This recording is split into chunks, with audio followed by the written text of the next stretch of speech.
But I'm still fighting to get the sound quality right on this. So this will be another video where the sound is not very good. Taking a complete tour of just the garden around the house takes quite a long time, actually. So done is better than better. And well, hope you enjoy the walkabout at least. And looking closely, and you'll get the idea of what's been done. And hopefully, in future videos, I can get this sound quality straightened out. So, thank you for watching and enjoy the video.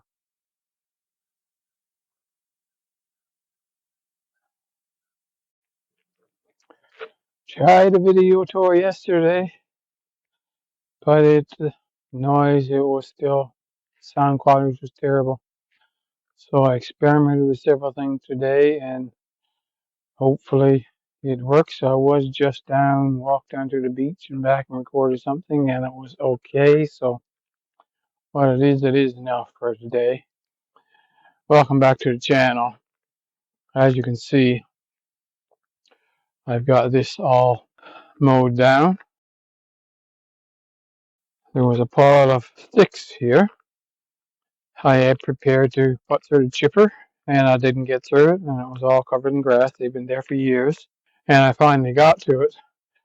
And then when I mowed it down, there was some out in the grass that I didn't get, and that's why those sticks are there.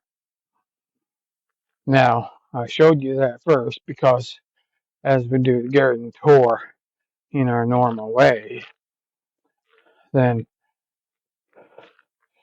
we'll first start with the grapevine, of course, this overgrown grapevine. Growing all up through there, it's growing right out through there, and now right over to that little shed. And this, as you might remember, this used to be a herb garden. There's a lot of interesting things in among this once we get at it and is able to get at it and clean it out.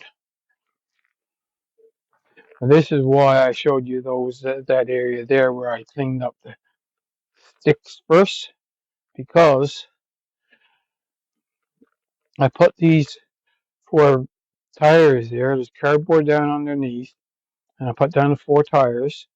I put a 5-gallon bucket full of kelp in each one.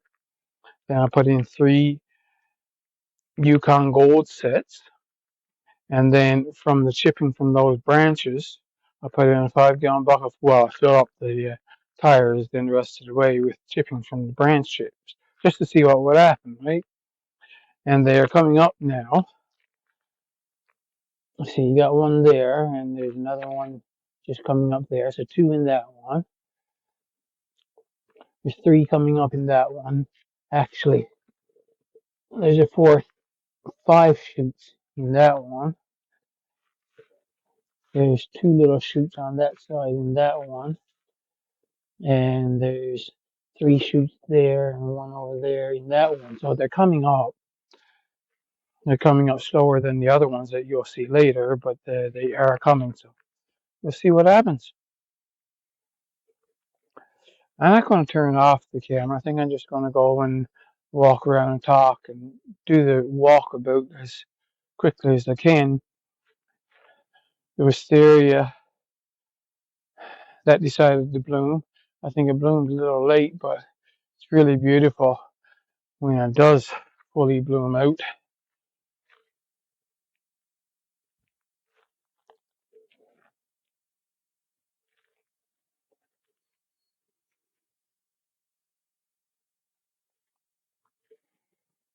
Swing you around.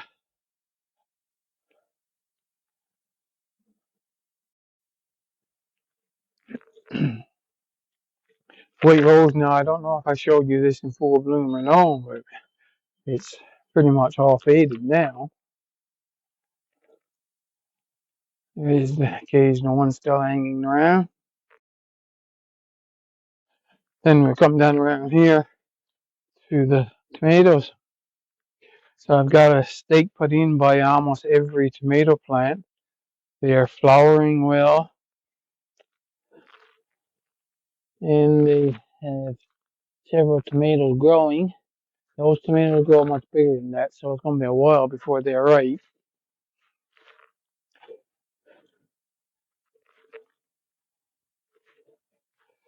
I counted, I think it was about 36 tomato plants that were doing fairly well. And I really like this one actually. Look at how stocky this is. Let's see if I can get you. See how thick this stock is? It doesn't have a stake there yet, and it's still standing up right now. I'm going to have to put a stake there because this is the Berkeley tie-dye, and they get fairly big tomatoes on. So when the tomatoes start growing, you see the blossoms there, and over there when the tomatoes start growing, then that's going to be a lot of weight that's going to pull them down.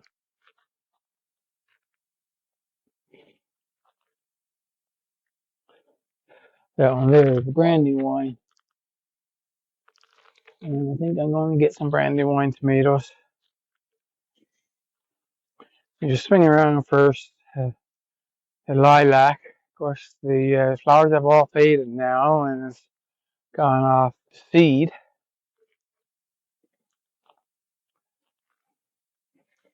Bring you right here so I won't forget it this time. This is where the other tomatoes were, those few that wasn't doing anything. And they didn't come too much. You've got a couple there that are growing. We'll see what comes of them, right? But as of yet, they're just still little tiny things. Down here, where I put the cucumbers, the slugs ate all the cucumbers. And then I put the 3 peanut plants there, and they ate those as well. That was why. Of course, the mulch is back. I moved the mulch back, and well, it made no difference. The bug is still coming back. That little worm-like thing comes back and eats the leaves on the snowball bush. This is the only plant they attack. Every year they come back, and the snowball bush leaves out, and the bugs come, eat all the leaves, and then snowball bush puts out a second shot of leaves.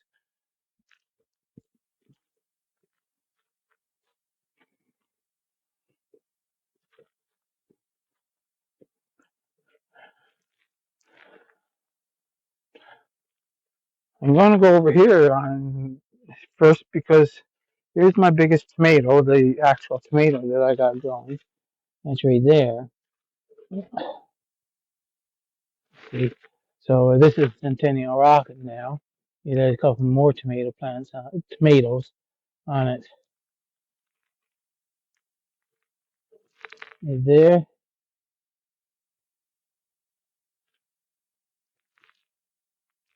And some plants. Now this one over here has several flowers on it, and the one little tomato. But they're both Centennial Rocket. There is some potato weed. You get the putting in raw compost or partially finished compost, and you get the from your kitchen scraps, right? You'll get the different plants growing up as weeds. And pea pod. Now these are the snap peas, so you let them grow full size, and you take them and shuck them. But that's the first pea pod, and they are flowering more potatoes. I'm gonna have a lot of potatoes this year. These are the 3 national pickling cucumbers here. The slugs did eat down this one. It is still alive and growing. So if it comes back, I don't know, it might or something. But despite not growing very big, it is putting on flowers, and it is a good chance that I'm going to get some cucumbers from them, despite small size. This dark green zucchini got eaten by slugs, but these two over here have not. And that one's got the male flowers coming on them. Now this one over here has the male flower already open. As you can see, the slugs ate that flower there. The flowers are starting to come on it. No female flowers yet. And then right there, the baby pan pumpkin, they ate that one. And they ate this zucchini dark green here. The slugs are just terrible this year, and Not just my garden, it's all of the gardeners here in Newfoundland that I've watched their videos. They're having slug problems like crazy.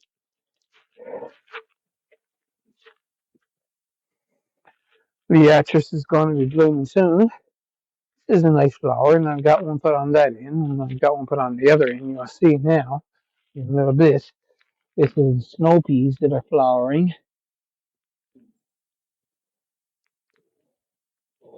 These strawberries, they are alpine strawberries. They put on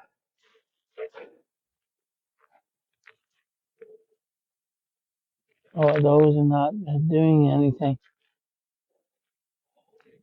The strawberries that I did put here are that I did get from here are very tiny. This is one of our weeds that we get a lovely relationship with because this is sorrel, lamb sorrel to be more precise, and it is a delicious plant.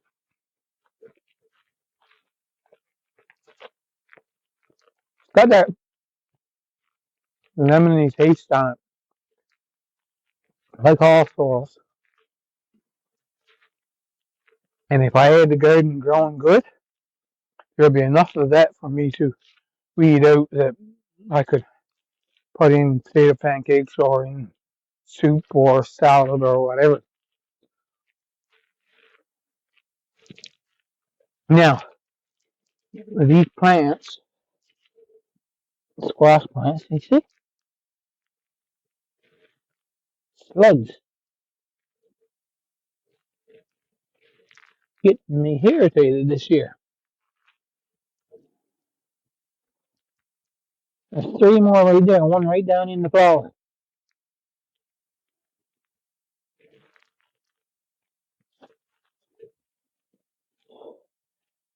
Got I pollinated this one, see? Damn slug. I pollinated this one, so hopefully slugs don't eat it, and I get to actually get a, what are you? Elite pumpkin from it.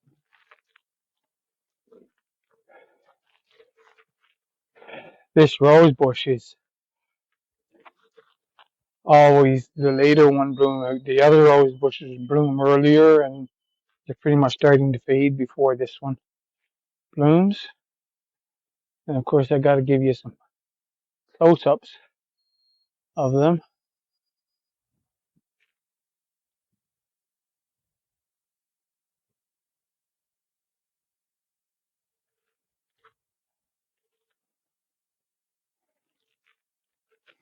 So we'll go down here.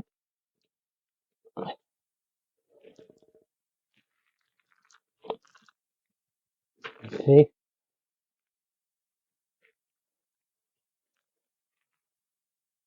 there's a new female flower coming right there, and one right there. There was one in here, but it didn't get pollinated. Now I missed it, so I didn't try to pollinate it. But apparently the bugs didn't pollinate it either.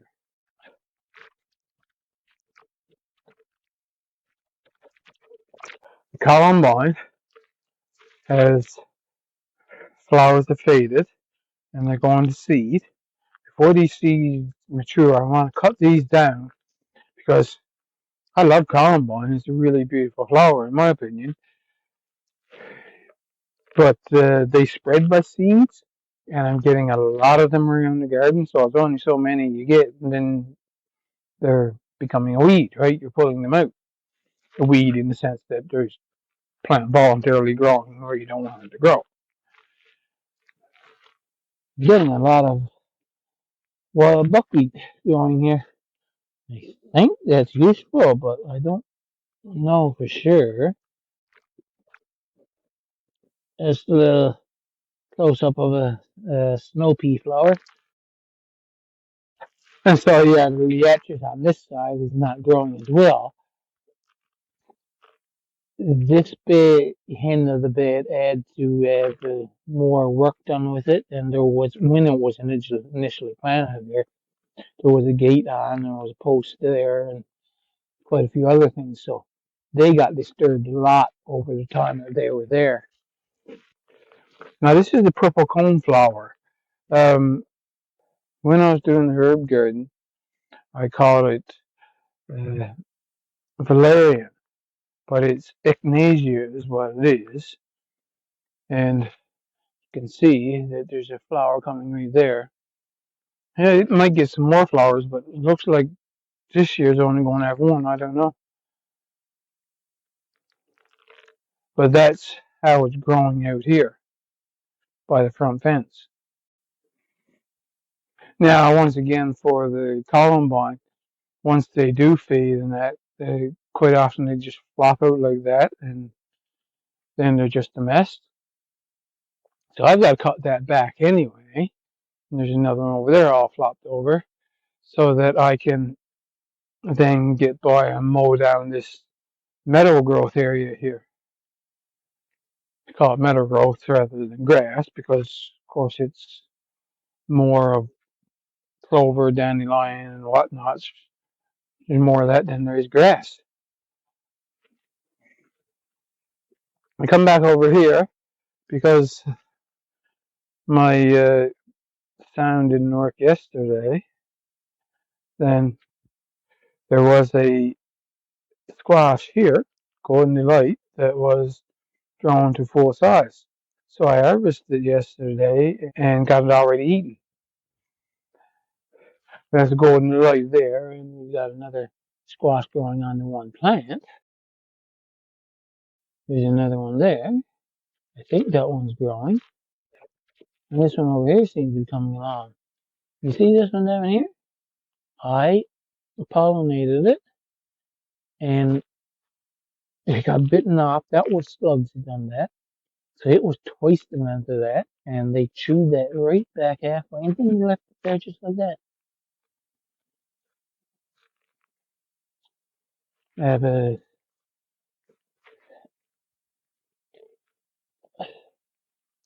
got the name forgotten now.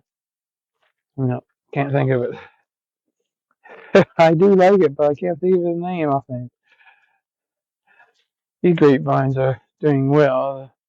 The grapes aren't growing noticeably yet. So if we go along here, these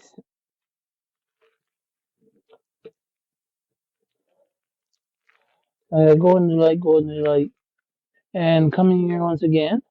You see, like does mulch, like the grass metal clippings mulch that I use. Do they make good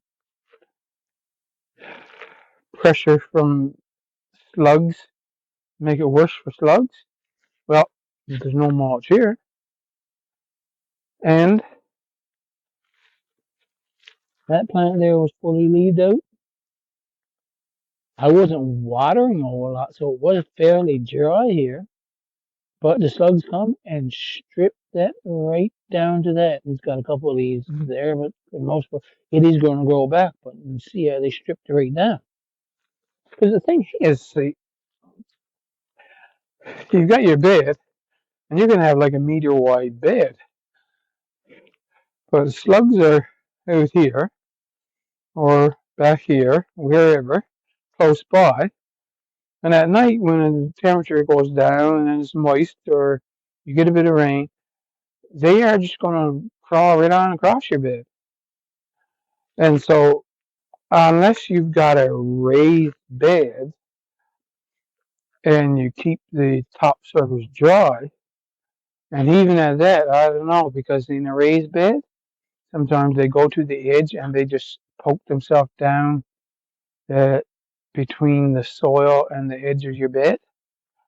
So I'm not seeing any, like, fine or prairie goes. If you put on hay and there's longer strands or straw or leaves, maybe, but metal clippings like I use, sawdust stick on stuff, I don't think it makes any difference to slugs.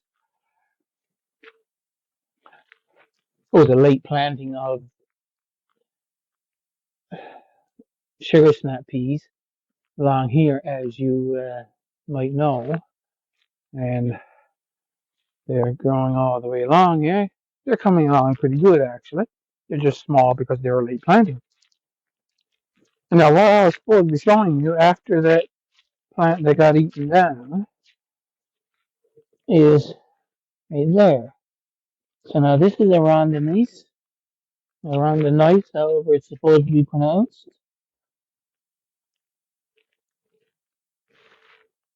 Here somewhere, these are mashed potato squash.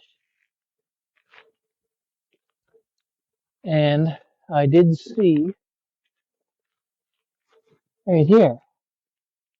So there's a female flower right there, and that's a mashed potato squash plant.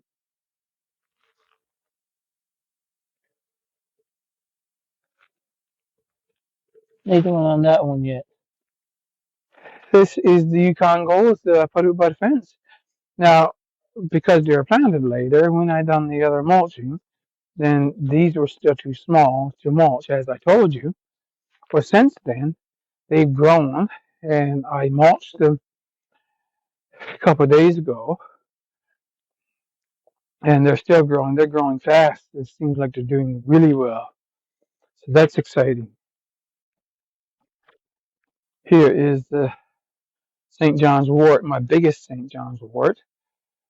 So I could take that St. John's wort head of that other bed if I wanted to, because I have quite a bit here. And I'll harvest these flowers soon.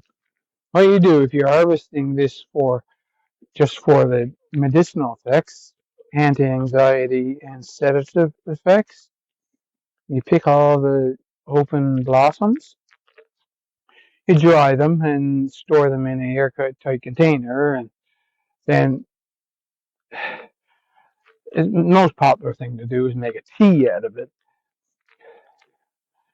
But you could take the dry flowers or the fresh flowers for that matter and put them in other things like salads and uh, those potato pancakes are two things that I think they will go good in.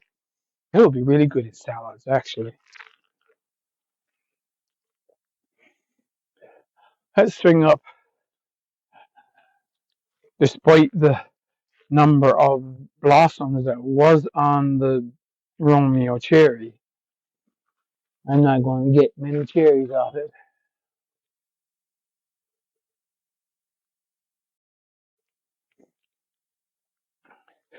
You know, this smoke bush, I was thinking about it the other day. Now, I've seen smoke bush before, but they had really tall flowers on them, and it looked like big puffs of smoke when the flowers were open. And on this one, if you stand back and look at it, it does look like it's got a little haze of smoke over it. And then when you come up and you look in close, then that's what they look like. But the other day I was thinking that maybe that's just the variety, right? I mean, don't have to all look alike. And I'm liking this now. What I like is keep this as uh, trimmed as a big, huge globe, and so there's some pieces sticking off there now that I have to cut back and then trim it into a globe shape again. But that is after all these flower stuff is faded, and then you trim your snowball bush. Then through fall, it grows back your flower buds, or in the early spring, I don't know which. Juliet cherry, the bush seems to be doing well this year. It's looking healthy. The peach tree, nothing came of the 3 flowers that was on it. Now let's show you this. I got the path, and now I don't know if you've seen this many years ago, but you haven't seen this for quite a few years. I got the path mowed into the greenhouse. These boards across here are starting to rot. There's one over on the other end that actually broke down when I stepped on it. So I have to replace these, but that's not a problem. It'd be easy enough for me to do. Now, stringers cross either side. That's the railway ties, and so they're just fine. They're not rotting. That greenhouse, the frame is still quite solid. So,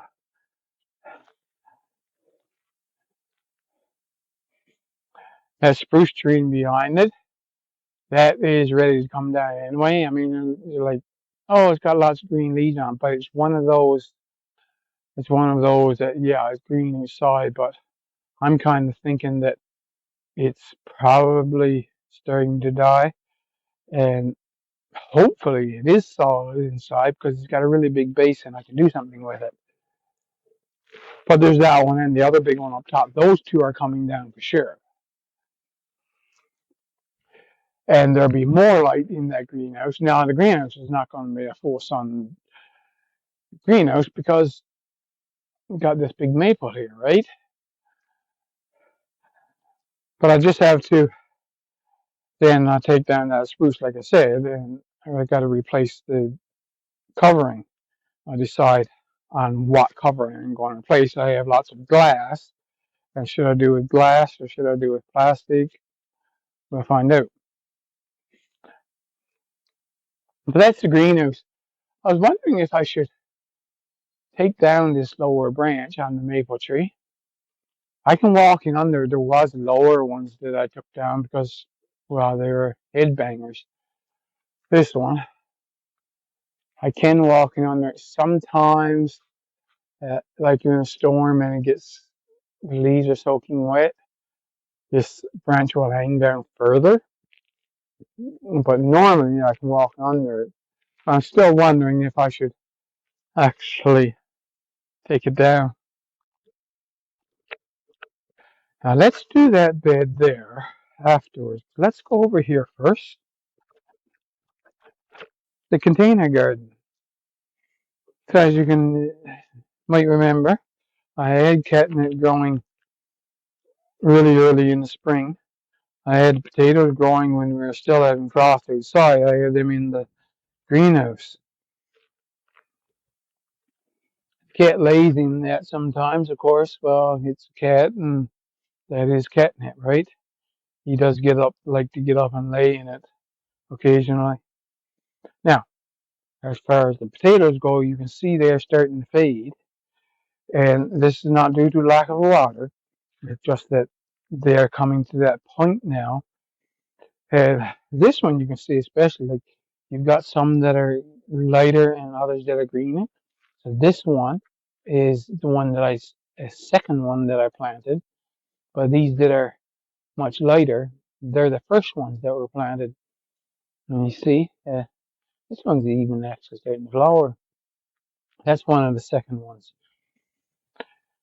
So the first ones that were growing in when they were still in the sunroom, they are coming to their end now, and they'll be dying here in the next couple of weeks.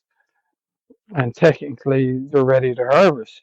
But I've got to wait for the other ones to be ready to harvest, and then I'll harvest all the things. So you just and wait until the top growth dies back, and then you can harvest them whenever. And they're not going to rot until they freeze and thaw, really. The one Aunt Molly's ground cherry flower that I got to pollinate when I was still in the greenhouse, that one got ripe, and I've eaten that one. That was a while back now. I have several. There's a few Aunt Molly's ground cherry on these, and they're only little plants, so I'm kind of happy with how many is on them right now. I don't know how prolific they are supposed to be, but there's some coming, and they're just not ripe yet. This is another first for me, so I'm happy with them. Actually, I got them growing in there. Some red-rooted amaranth and lamb's quarter growing there. And you see, they're starting. Got them there. This one in here, it looks like it's got pollinated. And this one over here is doing the same thing. So, in these little 2-gallon pots, patio snacker cucumber, that's what that's called. And I am quite pleased with them. The nice thing about this, you get something like that, anything that you can put in small pots, then you can start them in a very small place inside, and you don't really disturb them then. You can just bring them outside after all danger of frost is past and let the bugs do their thing for the pollinating. That's a little package of Roman chamomile there. And as for the rest of the Yukon Golds that I have, they're planted in here.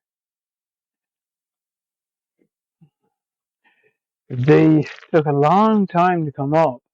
Some of them come up earlier, and that's the ones that grew there. Now, they were up with the other ones down by the fence, those bigger ones.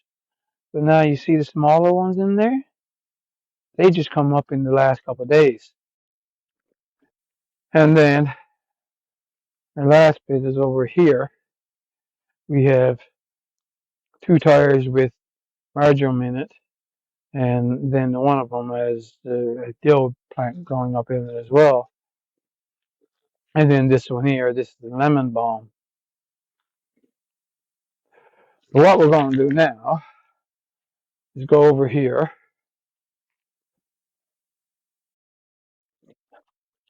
St. John's wort, of course, flowering here as well. But you see this? So the few plants, the strawberry plants that was growing here, I'm getting some strawberries.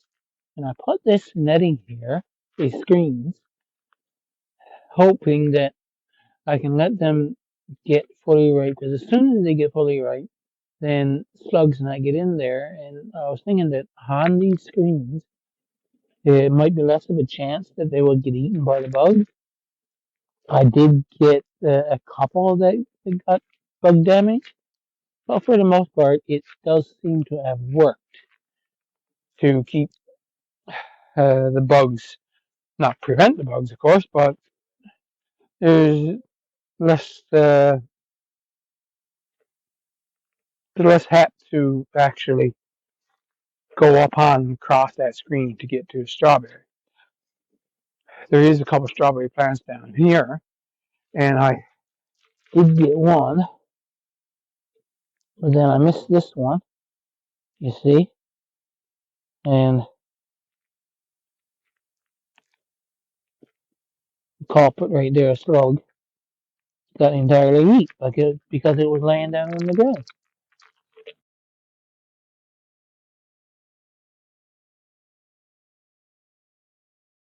There's only about 2 roses left on that rose bush. That's actually fairly good. I think I tended to that one a couple of years ago and cut out all the most of the older branches. There's some suckers coming up that I got to cut up. I have to trim these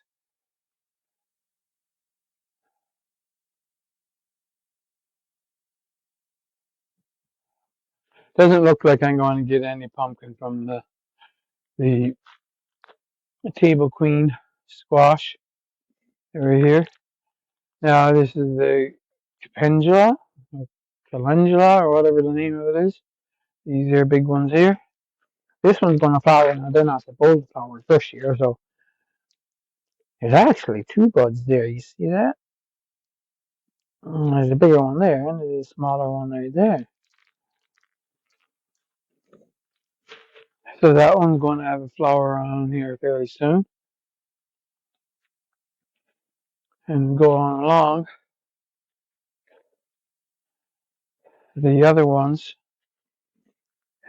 there's four of them. See, there's another one in right there. And that's the only flower buds I've seen, those two on that one down there.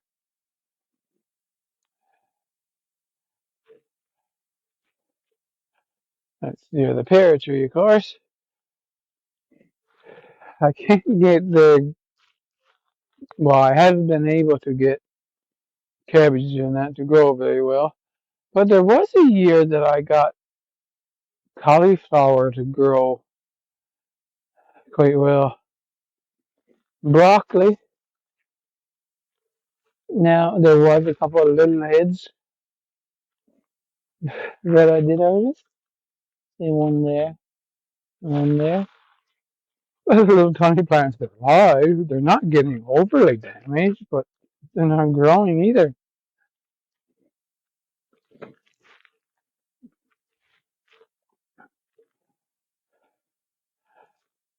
Sunchokes, aka Jerusalem artichokes, you have to be able to mow all the right way around the patch if you don't want them to spread, because they'll continue spreading. They'll send the roots out so far, and then they'll make a tuber, and then that tuber will send off shoot, and or send it out further, and they'll keep spreading, spreading, spreading. But if you keep mowing around it, any tubers that are out here trying to send up shoots don't get to send up their shoots, and hence don't get to put out more tubers. This is black biscuit. Is it putting out any female flowers? The squash are just starting to put out a bunch of flowers now. I don't know. Hopefully, we can. I don't think I'm going to get many.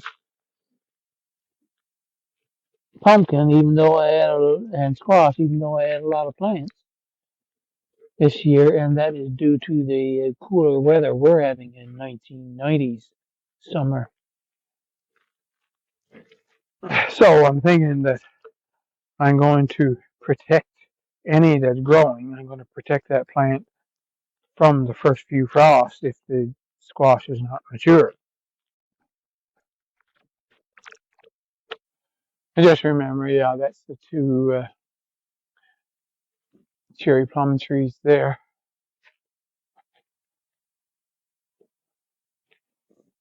Mowed this sesame. I don't remember the last time this was done, but I mowed up to here because that well, it's just a square concrete box, right?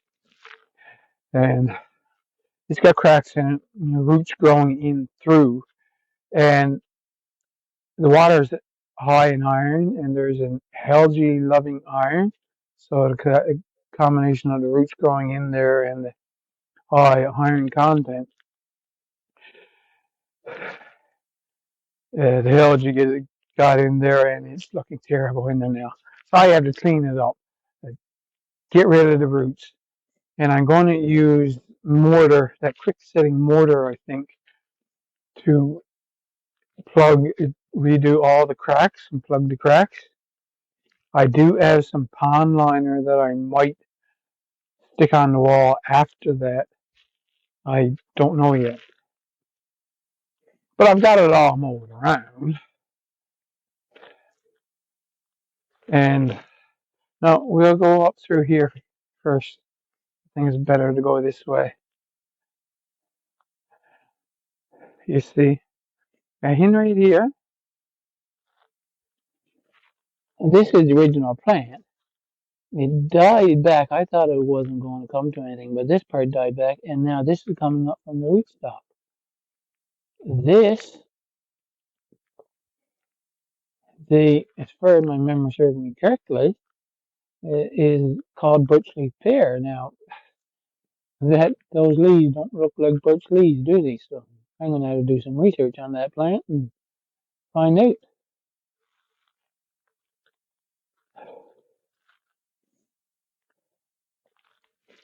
But we'll come here because it's easier to go this way, see, rather than having to go back around. Because, right here, that's a red mulberry, and it seems to be doing well there. When I do a walkabout in the nature garden out at Zone 5 or whatever the permaculturists call it, then you'll see the other ones aren't doing that well at all.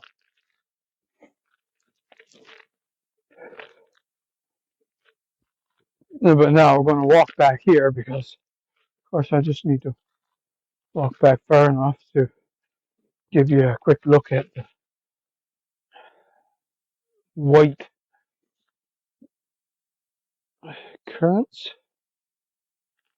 Actually, don't seem to be a plentiful currants on this year, and it looks like I have a few dead branches, so I'm gonna have to get at them and cut back any dead as right back to the living part. Right? I don't know. I've never dealt with them to that extent before, so I don't know exactly how these are supposed to be pruned yet. You see what I see here?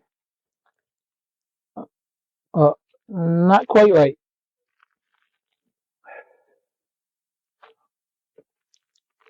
Over here,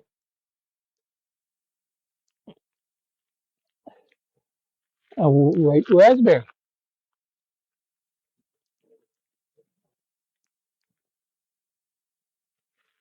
Another one.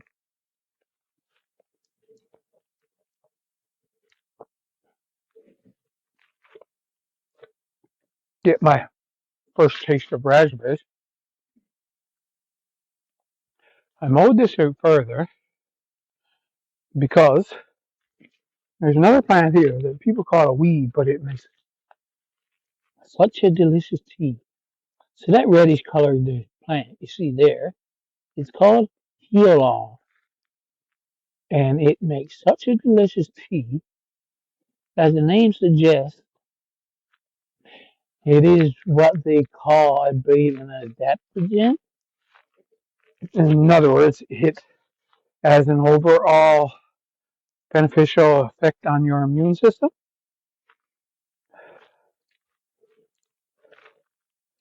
In this bed,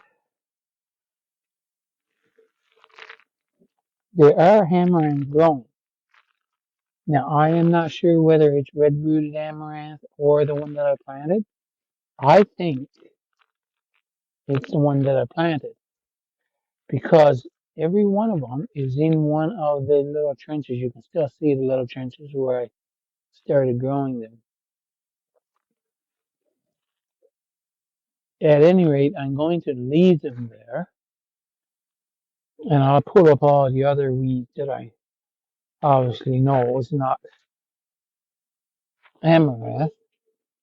These plants here, I think, are lady's thumb. Let's see if I can show you. You see that little purple area there? As they get older, that becomes actually more and more pronounced. But it looks like someone just pinched the leaf right there about 1/3 of the way up from the base. And that's where it gets its name, lady's thumb.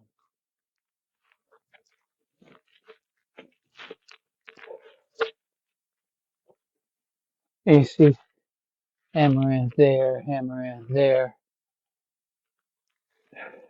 So we'll let that grow and see what becomes of it. Now down here, This is alfalfa, and there's lots of it growing. So it's only a matter of taking it there. I don't think I'm going to let the dandelions grow here. And of course, I'm not going to let the grass grow here for sure. So go through and take everything out except for the amaranth and the alfalfa out of this bed. Amaranth, if it goes all the way to seed, that will reseed. And alfalfa, well, that's perennial.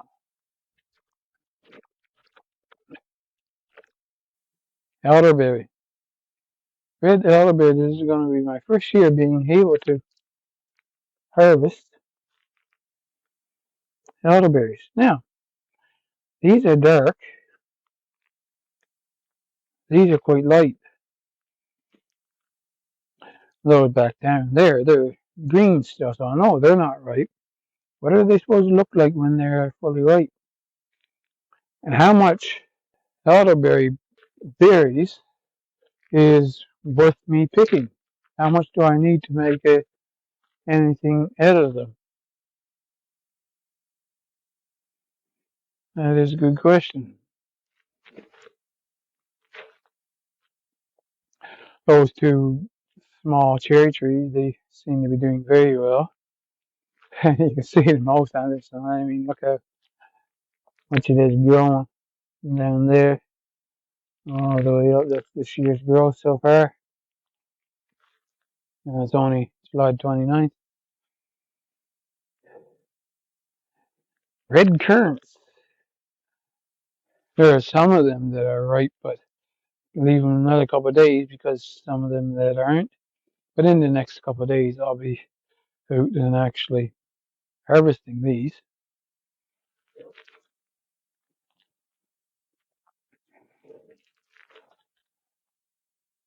Flowers are fading on this, and I seriously have to trim it back anyway. Keep this trim smaller because it hinders these. These are the currants don't like being swamped over by other vegetation, so I have to trim it back to let the currants grow fairly well. And there's a black currant there.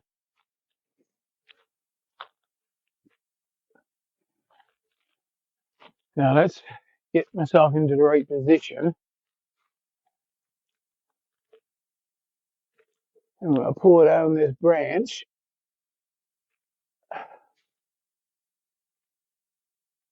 So you can see 4 fruit right there. There are other fruit. Cherry plums. So if this tree doesn't drop the few fruit it's got, then I'll get to try cherry plums this year. Now, I don't know how big they grow. They're called cherry plums, so they don't grow very big. Despite all the other vegetation growing up around them, it looks like I'm going to still get, quite a few snacks of golden raspberry. I've seen this tree with a lot more cherries on it than what it has now. There's quite a few cherries on it, but it dropped a ton. I mean, fruit trees all drop some of their berries anyway, but it dropped an awful lot. Now, what have we got on the plum tree? I wouldn't call a plum tree to be overly low either, but there's a few. And there's a nice big bunch of them right there. All nice and mulched. And starting to put on female flowers. Now, of course, one of those female flowers definitely wasn't pollinated. The other one, I don't know. And there's 2 more coming there. And there's the other plant right there. That one's got a male flower on. So they're coming along. This one is exciting because I really wanted to get a squash off this one. And here's a female flower starting right there. So it won't be very long, and there'll be a female flower growing. Now that is the Gerhardia pumpkin. I was thinking that those in there was the squash, But apparently not. And I don't know where the tag is for them. See, they're cucumbers. There's another Gerardia pumpkin there.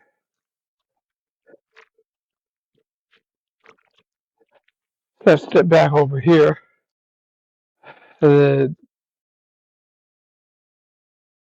Why is my brain losing it now?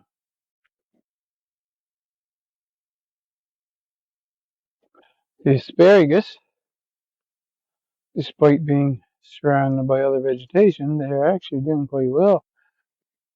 And now that they grow it up tall, you can see that you've got one plant here. There's a couple shoots that have fallen out there. There's another plant here.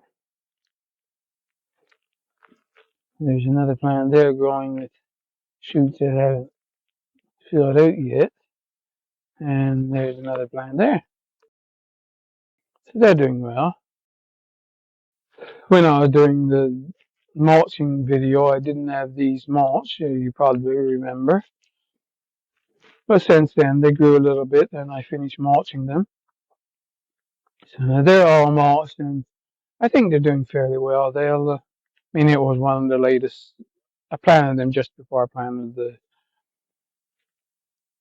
the Yukon Golds.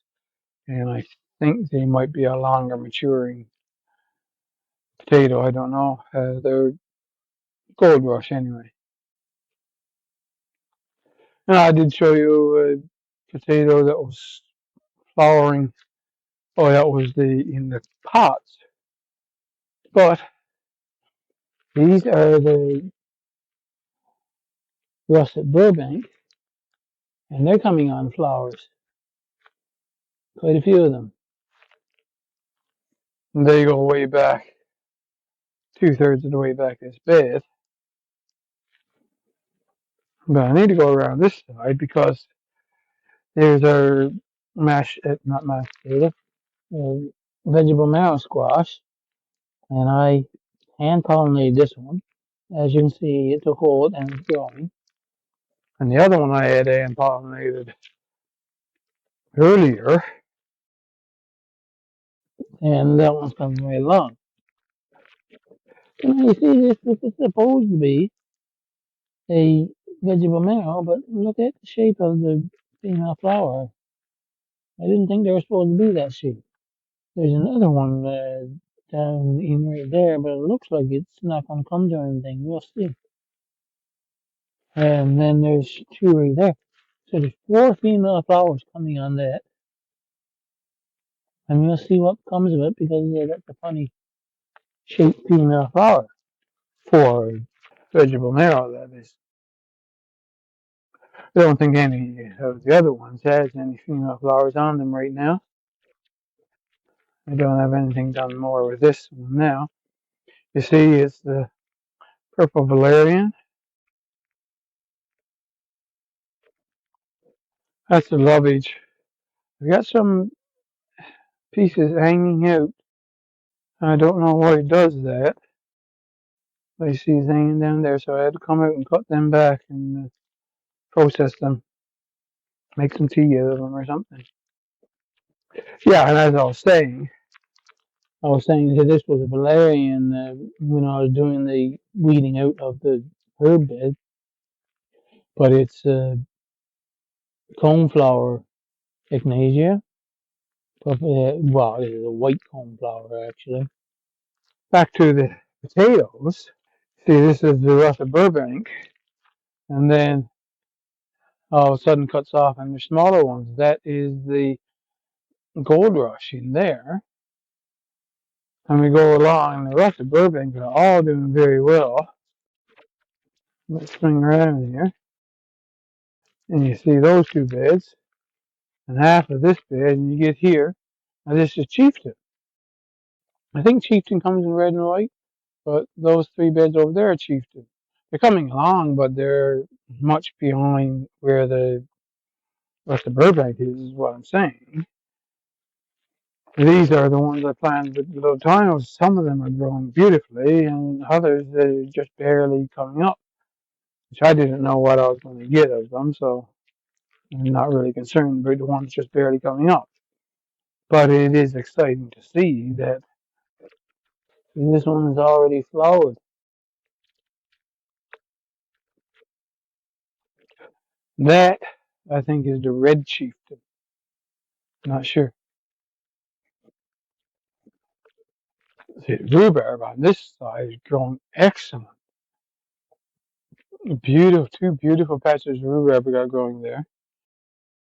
The broccoli that's here is growing better than what it was over there. It's still not growing that great, but growing better. And the blueberry bushes are doing all right. We come here, and yeah, just the lentil plants are not growing very much at all. You can see them now. I've got this all well mulched. Now it is exciting though that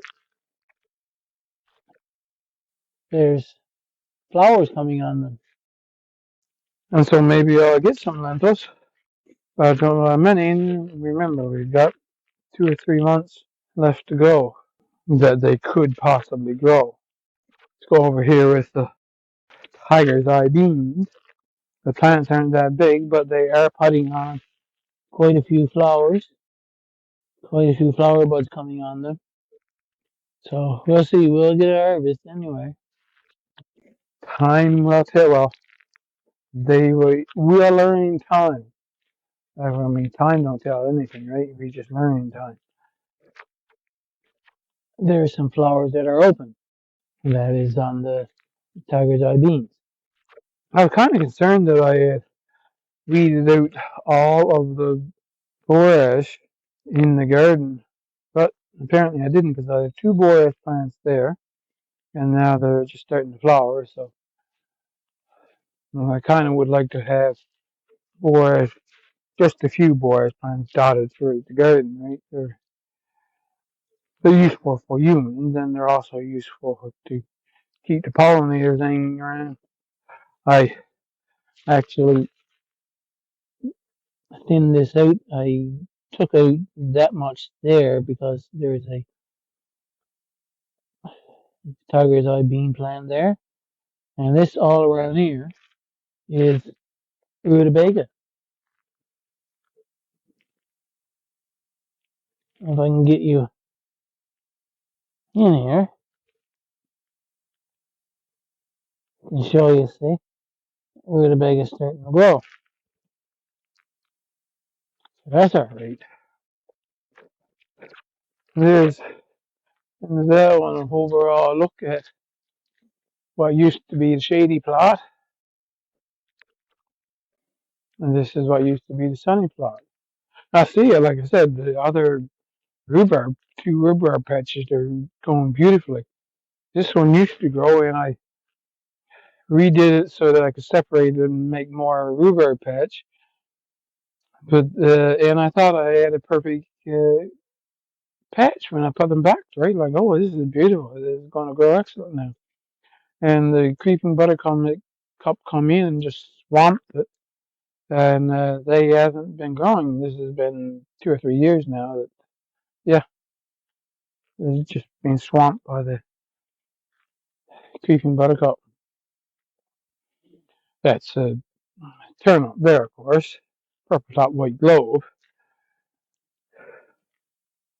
I'm going to have some carrot seed to harvest. This is a carrot plant, a second-year carrot plant. Whether I let grow, it just didn't get harvested last year, and I let it grow there. Now that I have this all mulched and growing, there's no weeds in this bed now. So all of these green things you see going along here, that's carrots.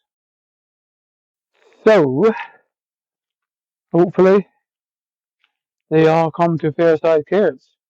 Because there's less there than I want there to be. So I want them to go as big as possible. These, of course, are the rutabagas. I need to get to thinning them out. Speaking of thinning them out and that, see, when I initially mulched these, then they were still really tiny, so I could only put a little bit of mulch there, just barely enough to shade the ground. But now that they've gotten bigger, I can go back and um, put more mulch there. And this is what come before. I was wondering why carrots growing up in the bed there, and well, this is what come of it. So we got a bunch of carrot seed plants growing, and I got this bed well mulched because the lentils that was planted there, they never come to much. Just a few of them grew, and the ones that are growing aren't coming to much. But there are potatoes growing here from potatoes that was missed when potatoes were growing here before. I've got a half a bed worth of potatoes growing, and then there's the occasional lentil plant. So anywhere where there wasn't lentils, potatoes, I put mulch right in around the dill that's growing there, and then there's those carrot seed plants. I mulched everything else quite heavily. Jacob's cattle beans now.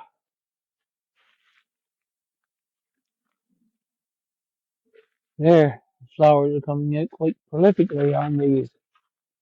The ones that grew, not all the bed grew, as you know, and so I planted out the other ones, and now it's all mulched. And oh, still got 2 months. Beets are coming along. See, most of what you see, well, pretty much all of what you see where the mulch is beets now, except for that one, which is Aunt Molly's ground cherry. And lots of chamomile flowers ready to be harvested. Valerian, I'm thinking that I can harvest the lower leaves down here. They're actually starting to fade anyway, so they've done their job. And make use of them where we make use of them. And we go on up. And yeah, it's starting to flower. So I'll have valerian. Of course, valerian self seeds, and you just leave the ones that you want to leave. And down there is a couple of California poppy plants. And that one there is going to flower. You see that little thing there? Oh, and there's another one there. So there is going to be some California poppy flowers growing. The plants didn't grow very tall, but they're there. These are the sugar snap peas. Now let's go over here.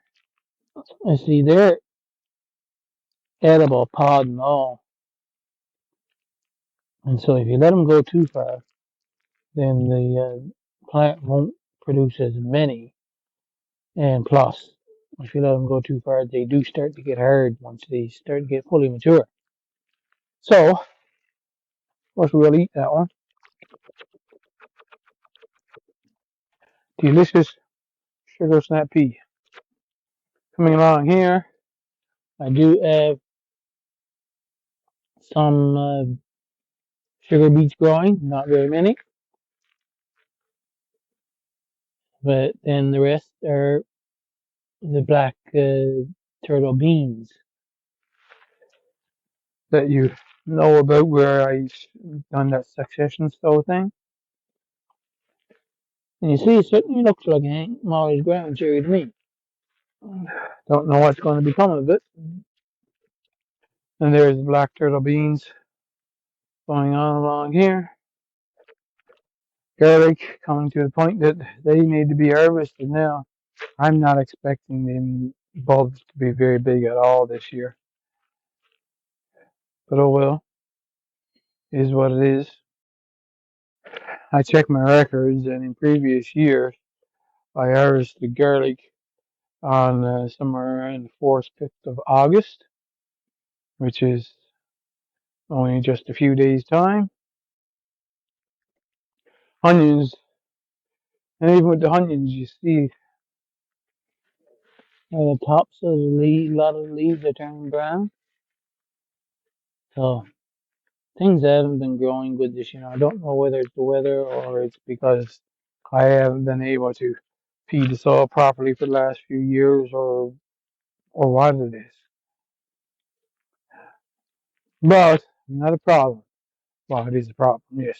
I'm very disappointed that the plants aren't growing very well this year. The thing is, what I'm saying, what I point out is that this garden was a well overgrown mess.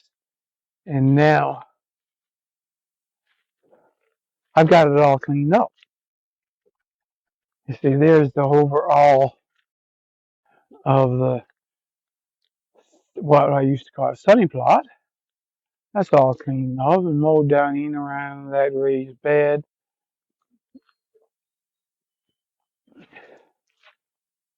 I've done clean out there.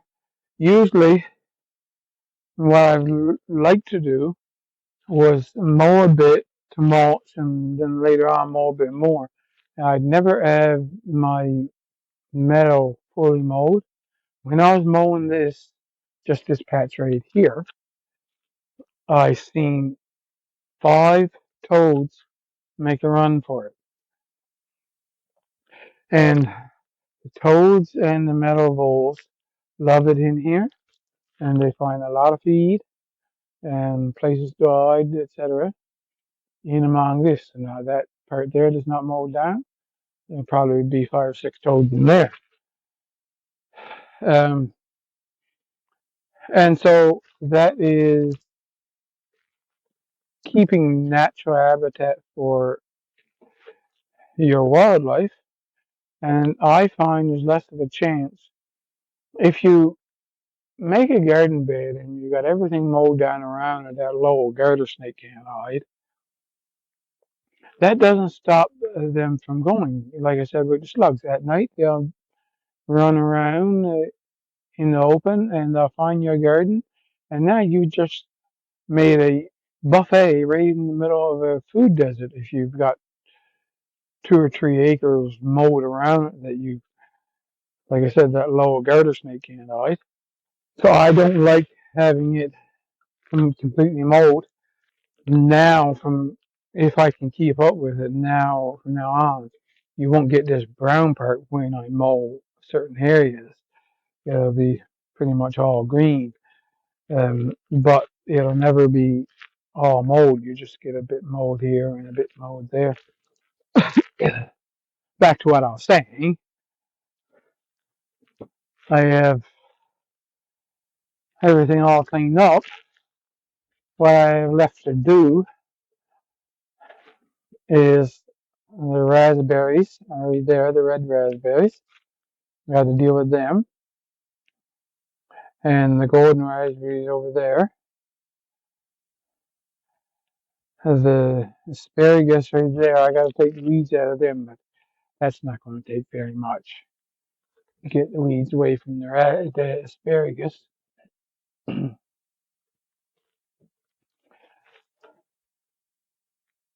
then the other important thing to get done is this overgrown grapevine here. I got to clean up this area.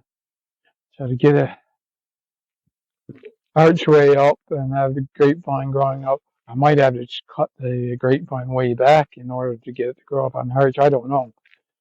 We'll clean up as much as we can with what is there now. Then we'll put the harbor type thing up, and then find out how we've got to get the grapevine up on the harbor once we got it up there.